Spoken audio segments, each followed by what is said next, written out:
I'm Larry Menti. Welcome back to Jersey Matters. We want to talk about two things: Atlantic City as it is today and the future of Atlantic City. Here to talk more about that is someone who has been involved in Atlantic City for quite some time, Stuart Moskovitz, who is an attorney and has represented several entities that had to do with Atlantic City.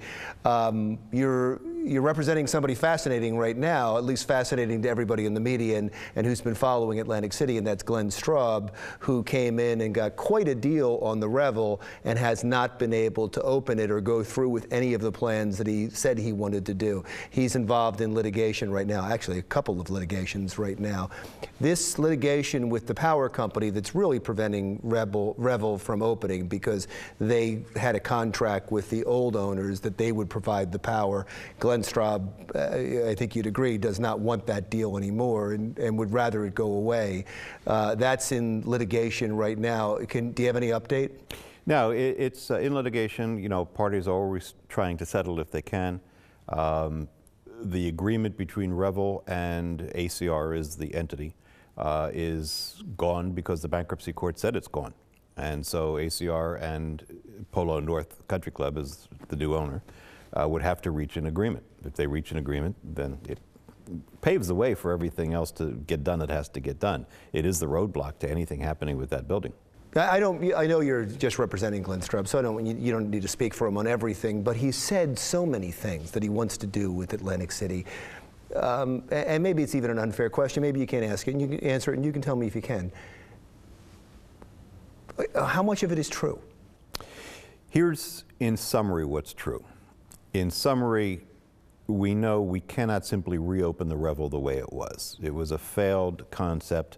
We're not interested in marching in the same path as the path that failed. He has big plans. What he understands about Atlantic City is, as a casino town, it will fail. The town will fail. The town is failing. And it wasn't the concept back in the 70s. As you know, I was involved in the 70s representing Westinghouse Elevator. I was the general counsel.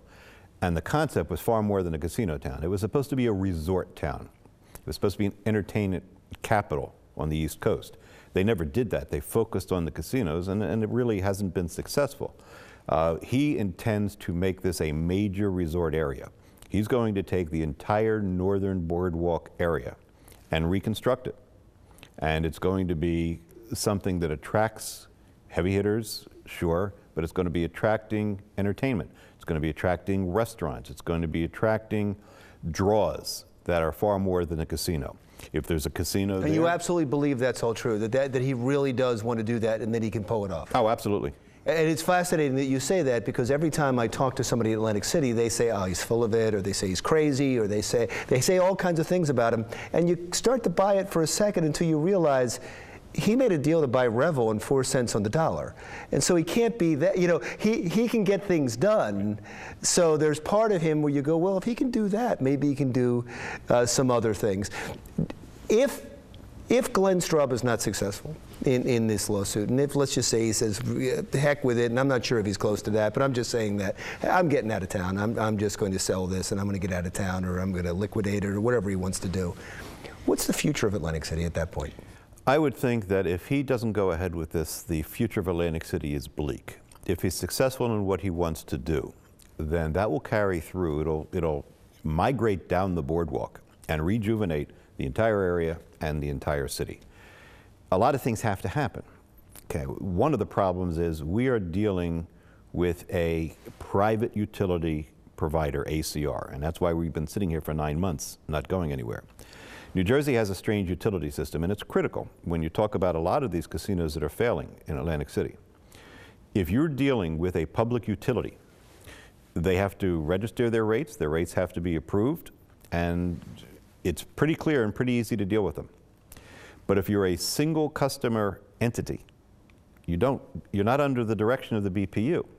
You can enter into any contract you want, charge whatever you want, and the people that your sole customer is stuck with you. And that's what happened between ACR and Revel. ACR is nothing more than a partnership of existing public utilities. They formed ACR. The public utilities are under the direction of the BPU, but not ACR. And so that's why we're having these problems. Had we been dealing with a public utility, we'd have been finished with our utility problems last May. Thank you so much for coming in and talking about it. Would love to have you back. Stuart Moskovitz is an attorney representing Glenn Straub, but he's been involved with Atlantic City for a long, long time. When we come back, how does a scholarship sound to you? Free higher education of brand new sources available in New Jersey. We'll tell you about that when Jersey Matters returns.